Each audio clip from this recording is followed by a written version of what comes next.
सूरज राय, DCP city Agra हमारे साथ हैं। बहुत बहुत स्वागत है sir thank you India very news much. के मंच पर। सर आप युवा हैं और इतनी बड़ी जिम्मेदारी आपके पास है, तो सबसे पहले मैं अभी आगरा के क्राइम पर बात करूं या किसी और चीज़ पे बात करूं, मैं ये जानना चाहता हूं कि आप यहां तक पहुंचे कैसे। कई सारे युवाओं के लिए आप प्रेरणा स्रोत हैं, थोड़ा उनको बताएं। देखिए, सबसे पहले मैं रहने वाला हूँ उत्तर प्रदेश के ही जौनपुर जनपद का, और वहाँ से मैं आता हूँ। मेरे पिताजी क्योंकि एक ट्रांसफरेबल जॉब में थे, तो उत्तर प्रदेश के ही तमाम जनपदों से मेरी शिक्षा हुई, और बनारस से मैंने अपनी स्कूलिंग पूरी की, और वहाँ से फिर मैंने जेई का एग्ज़ाम दिया, और जेई को क्वालिफाई करने के बाद Motilal Nehru national institute of technology Allahabad में है, एक प्रतिष्ठित संस्थान है। जी। वहाँ से मैंने अपनी इंजीनियरिंग की पढ़ाई पूरी की, और उसके बाद 2 साल एक कॉरपोरेट मल्टीनेशनल में जॉब करने के बाद मुझे लगा कि मेरा रुझान लोक सेवा की तरफ है, और फिर मैंने पब्लिक सर्विस यानी यूपीएससी सिविल सर्विस एग्ज़ाम की तैयारी शुरू कर दी। तीसरे प्रयास में मेरा सिलेक्शन हुआ, 117वीं रैंक लगी, और रैंक के आधार पर मुझे भारतीय पुलिस सेवा में मेरा चयन हुआ, और उत्तर प्रदेश काडर, जो कि मेरा होम काडर है, इसमें सेवा करने का मुझे अवसर मिला। 2018 बैच मेरा इंडियन पुलिस सर्विस में है, और 2 साल की ट्रेनिंग सरदार वल्लभ भाई पटेल नेशनल पुलिस एकेडमी से पूरी करने के बाद काडर में हम लोग का आना हुआ। कानपुर में मैं एएसपी अंडर ट्रेनिंग रहा। ये वो वक्त था जब नया नया कोविड का संक्रमण फैलना शुरू हुआ था, और जनता कर्फ्यू और लॉकडाउन जैसी चीज़ें जो अन्यथा पब्लिक डोमेन में अननोन थी, जी। वो सारी चीज़ें सामने आई थी। उस समय पुलिस के सामने कई सारे चैलेंजेस थे। हमें लोगों को फीड भी करना था, सप्लाईज भी देखनी थी, बिल्कुल। सोशल डिस्टेंसिंग भी इन्फोर्स करानी थी। तो ऐसे समय में हमारा सूरज जी, प्रशिक्षण हुआ। आप कह रहे हैं कि आप जौनपुर से हैं, तो जौनपुर से मैं भी हूँ। राघवराम पट्टी एक जगह है वहाँ, और कहा जाता है कि वहाँ हर घर में दूसरा आईएएस आईपीएस निकल जाता है। क्या उस जगह से आपको प्रेरणा मिला जौनपुर से में, क्योंकि बहुत ज्यादा आईएएस आईपीएस आते हैं। देखिए, माधोपट्टी नाम है गांव हाँ, का, और मेरे माधोपट्टी। घर के बहुत करीब ही वो गांव है, लगभग 3-4 किलोमीटर दूर है। और आपको कारण बताना चाहूँगा कि क्यों वहाँ से इतने सारे सिलेक्शंस होते हैं। इसके लिए आपको जो जौनपुर की भौगोलिक स्थिति है वो देखनी पड़ेगी। जी। पुराने ज़माने में केवल 2 विश्वविद्यालय वहाँ पर, यानी पूरे उत्तर प्रदेश में 2 बड़े विश्वविद्यालय थे, इलाहाबाद यूनिवर्सिटी और बनारस हिंदू यूनिवर्सिटी। जी। ये दोनों जनपद की जो सीमा है ये जौनपुर से लगती है, और मुझे ऐसा लगता है कि इन दोनों विश्वविद्यालयों के करीब होने का लाभ जौनपुर को मिला। जी। जौनपुर के पश्चिमी सीमा पर इलाहाबाद लगता है, और दक्षिण तरफ बनारस लगता है। तो इन दोनों यूनिवर्सिटीज़ में जौनपुर के लोगों का दाखिला हुआ, वहाँ से उनको एक अच्छा माहौल और एक अच्छी शिक्षा मिली, और उसके बाद उन्होंने लोक सेवा में ही नहीं बल्कि सेवा के तमाम आयामों में और तमाम साइंटिफिक और गवर्नमेंट इंस्टीट्यूशंस में अपनी सेवाएं दी, और जनपद का नाम रोशन किया। अगर बात किया जाए आगरा के समय, आप आगरा में हैं, तो यहाँ क्या चैलेंजेस है? क्राइम की खबरें अधिकांशतः आती रहती है, तो क्राइम कंट्रोल करने के लिए क्या कुछ रोड मैप है? देखिए, अगर आगरा की को भी आप देखेंगे तो ये एक बॉर्डर का डिस्ट्रिक्ट है।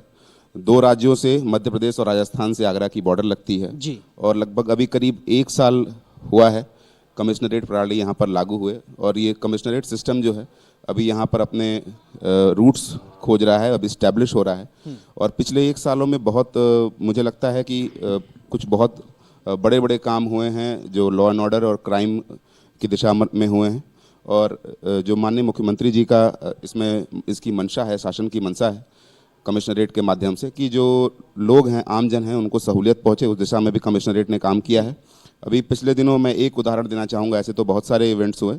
पिछले दिनों एक बहुत बड़ा साइबर फ्रॉड का गैंग हमने पकड़ा यहाँ पर, और उसकी भी बहुत विस्तृत पीसी हुई थी, उसका प्रचार प्रसार भी हुआ था। उसका इम्पैक्ट इतना बड़ा था कि लगभग 15 लाख लोगों को हमने पोटेंशियली साइबर फ्रॉड का विक्टिम होने से बचाया। जी। और जो फ्रॉड की धनराशि थी वो हजारों करोड़ में थी, उसको बैंक अकाउंट्स में हमने फ्रीज कराया, और जो ऐसी फ्रॉड करने वाले ऐसे मानसिकता के लोग हैं उनको लंबा नुकसान भी पहुंचाया। ये केवल एक उदाहरण है जिसके माध्यम से ये मैं बताना चाह रहा हूं कि हम क्राइम को लेकर ना केवल हम प्रिवेंटिव मोड पे हैं बल्कि ऑफेंसिव भी हैं। कि जो भी क्रिमिनल्स हैं या क्रिमिनल माइंडसेट के लोग हैं, जी। हम क्राइम उनको करना उनके लिए इतना हानिकारक बना दे रहे हैं या इतना डिसइंसेंटिवाइज कर दे रहे हैं कि अपने आप हमारा क्राइम कंट्रोल हो जा रहा है, जो कि हमने पिछले दिनों में देखा। अगर हम डेटा की बात करें तो सभी मेजर हेड्स में क्राइम में पिछले साल की तुलना में लेस देन 60% क्राइम हुआ है। सभी मेजर, चाहे हत्या हो, लूट हो, अपहरण हो, महिला संबंधी अपराध हो, सब में 1 जनवरी से लेके 30 सितंबर तक सभी हिट्स में मेजर डाउनफॉल है। मुझे लगता है कि ये डेटा ही अपने आप में हमारे लिए, हमारे कार्य प्रणाली को और हमारे वर्किंग को सपोर्ट करता है। बिल्कुल। सूरज जी, आप कह रहे हैं कि आगरा जो है 2 राज्यों से बॉर्डर टच करता है, तो बहुत सारे ऐसे अपराधी होंगे आगरा में अपराध करने के बाद मध्य प्रदेश भाग गए, राजस्थान भाग गए, तो फिर यहाँ की पुलिस तो सीमा विवाद में उलझ जाती होगी, तो कैसे इसको सॉर्ट आउट किया जाता है? देखिए, आपकी बात सही है और जहाँ भी सीमा होती है इस तरह के इश्यूज होते हैं। और बहुत सारे बगल के जो जनपद हैं, भरतपुर और धौलपुर के गैंग होते थे जो पहले के ज़माने में आगरा से अपहरण और पकड़ किया करते थे और फिरौती मांगने का कार्य किया करते थे।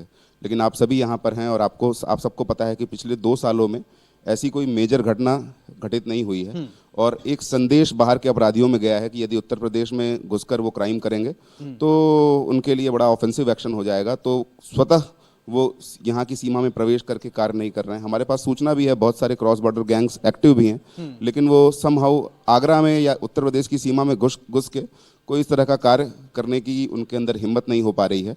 और ये एक थम्स अप है, एक सपोर्ट है हमारे जो वर्किंग है उसको लेके। आपने काम किया कानपुर, मैनचेस्टर ऑफ यूपी उसको कहा जाता है, औद्योगिक नगरी है, फिर आप आगरा में इस समय हैं, दोनों में कुछ मेजर डिफरेंस, वहाँ के वर्किंग कल्चर, यहाँ चैलेंजेस क्या देखिए आप? देखिए, कानपुर और आगरा में सिमिलैरिटीज़ कम हैं, डिफरेंसेस ही ज़्यादा हैं। और उद्योग वहाँ पर भी है, पहले काफ़ी विस्तृत उद्योग होता था, टेक्सटाइल मिल्स होती थी, लेदर का भी उद्योग था। और आगरा जो है आज भी एक इंडस्ट्रियल कैपिटल है। इंडस्ट्रियल कैपिटल के साथ साथ टूरिस्ट सिटी बहुत है। यहाँ पर वीआईपी मूवमेंट बहुत ज़्यादा है। और जैसे हमारे पास ताजमहल है, लाल किला है और टूरिस्ट मॉन्यूमेंट है, फतेहपुर सिकरी है। ये सारी चीज़ें होने के कारण यहाँ शहर का महत्व अपने आप बढ़ जाता है। और सारी चीज़ों के साथ पुलिस के ऊपर एक जिम्मेदारी ये भी रहती है कि जो बाहर से आया हुआ व्यक्ति है अपनी संपत्ति की, अपनी डिग्निटी की, गरिमा की सुरक्षा को लेकर भयभीत ना हो और एक भयमुक्त वातावरण में यहाँ पर वो विजिट करे और आनंद ले यहाँ की मॉन्यूमेंट्स का। सूरज जी, पुलिसिया कार्यशैली पर हमेशा सवाल उठते हैं कि अगर कहीं कोई घटना घटित हो जाती है, पुलिस आ रही होगी, पुलिस आ गई, मतलब इस तरीके के सवाल होते हैं।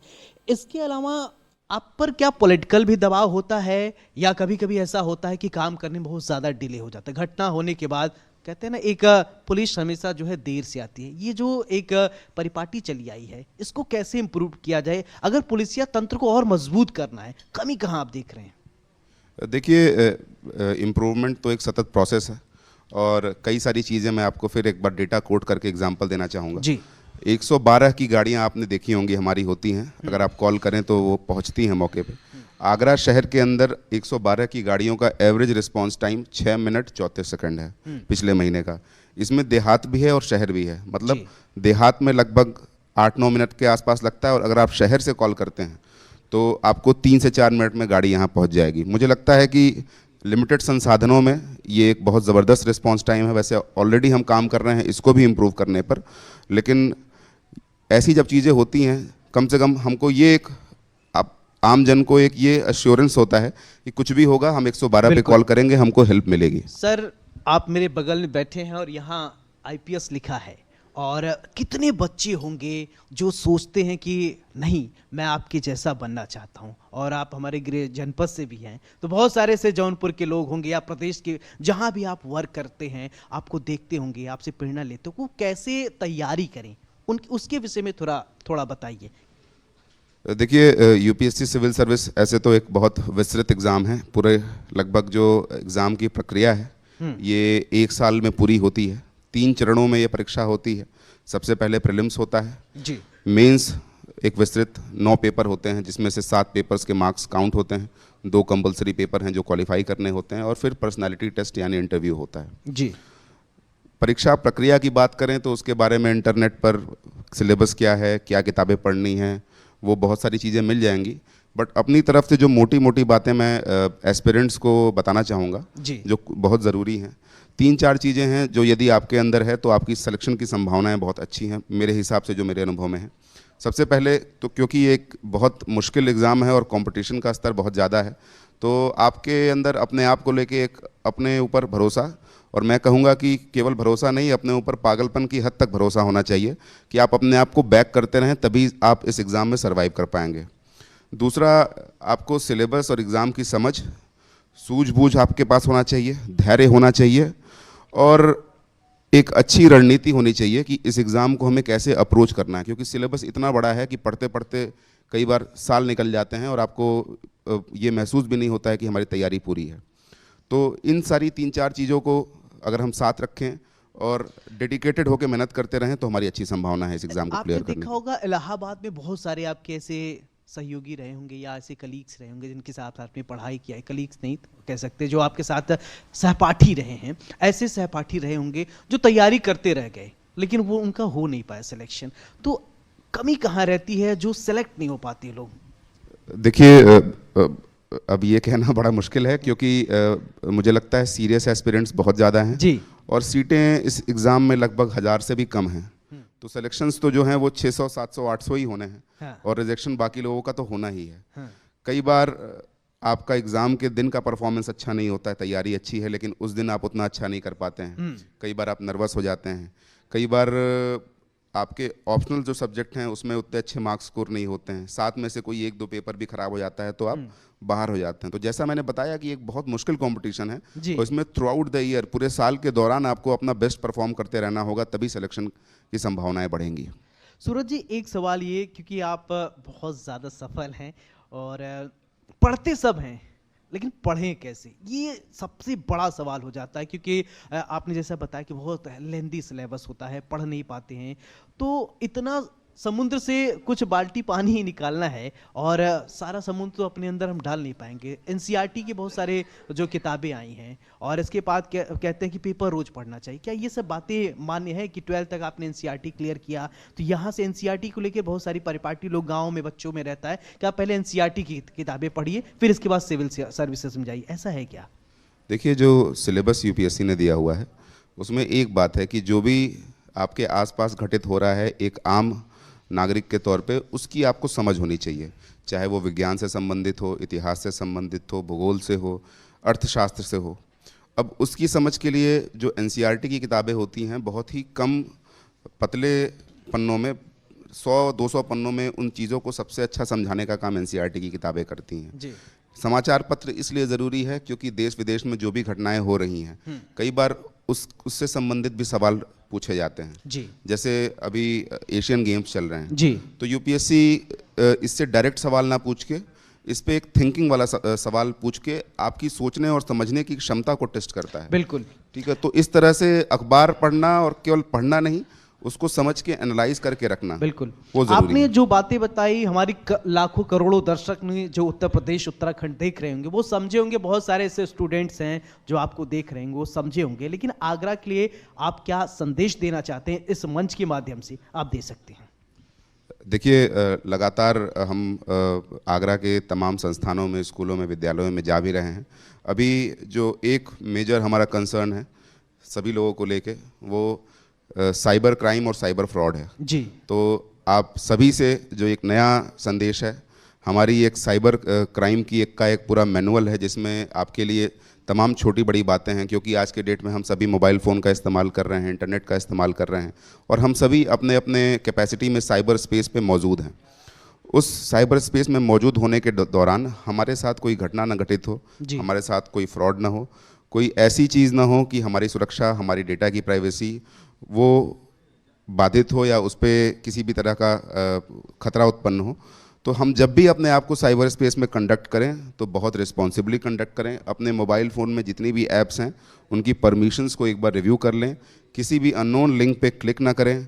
और सबसे ज़रूरी बात, आप सभी ने कई बार सुना होगा, जो मोबाइल नंबर OTP आपके पास आता है या कोई भी अनऑथराइज पर्सन कॉल करता है उसको एंटरटेन ना करें। और OTP जो होता है ये केवल पैसा कटने के लिए आता है, कभी आपको पैसा मिलना होगा तो उसके लिए OTP आपके पास नहीं आएगा। इस तरह की चीज़ें एक प्रॉपर हमारी यूपी पुलिस की वेबसाइट पर मैनुअल पड़ी हुई है, उसको जाकर देखें, समझें और अपने आसपास जो वृद्ध और बच्चे हैं जो मोबाइल फ़ोन रखते हैं और अपने आप को साइबर स्पेस में कंडक्ट करते हैं, उन तक ये बातें पहुंचाएं ताकि जो नेफेरियस डिज़ाइन के लोग हैं, जो आपराधिक प्रवृत्ति के लोग हैं, वो साइबर स्पेस में हमारे साथ फ्रॉड करने में, स्कैम करने में सफल ना हों। बिल्कुल। तो सूरज जी से हमने हर एक पहलू पर बात किया, एजुकेशन, कैसे उन्होंने तैयारी की, कैसे वो कानून व्यवस्था को देख रहे हैं, लॉ एंड ऑर्डर, किस तरीके से उन्होंने कानपुर से अपनी शुरुआत की, आगरा में, तमाम पहलुओं पर उन्होंने विस्तार से इंडिया न्यूज़ के साथ अपना अनुभव साझा किया। सूरज जी, बहुत बहुत शुक्रिया आपका। तो अगर आप भी कुछ बनना चाहते हैं तो जो सूरज जी ने बताया है कैसे पढ़ाई करना है, क्योंकि अगर आप पढ़ेंगे, आपका ध्येय एजुकेशन होगा, तो जरूर आप एक दिन सूरज जी जैसा बन सकते हैं। उसके लिए दृढ़ संकल्प बहुत जरूरी है। आप देखते रहिए इंडिया न्यूज़ उत्तर प्रदेश उत्तराखंड। नमस्कार।